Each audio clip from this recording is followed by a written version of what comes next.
বলার জন্য অনুরোধ জানাচ্ছি। আসসালামু আলাইকুম। প্রবাসীদের উদ্যোগে আয়োজিত ফুটবল টুর্নামেন্টের ফাইনালে উভয় দল, দর্শক এবং যারাই আয়োজন করছেন সবাইকে স্বাগতম, ধন্যবাদ।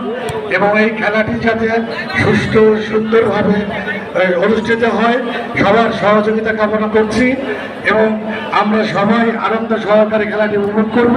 সবাইকে আবারও শুভেচ্ছা জানিয়ে এখানেই শেষ করছি। আসসালামু আলাইকুম। ধন্যবাদ আসিয়া খেলা সম্মানিত সভাপতিকে অনামূল্য বক্তব্য রাখার জন্য।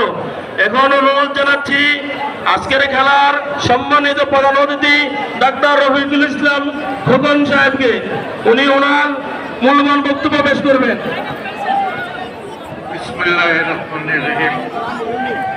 আসসালামু আলাইকুম। আজকে এমন একটা খেলা উদ্বোধন করা আমার সৌভাগ্য হয়েছে যে আইনপুর গ্রামবাসীর এবং প্রবাসীদের উদ্যোগে একটা ফুটবল ফাইনাল খেলা উদ্বোধন করতেছি। এটা আমার সৌভাগ্য।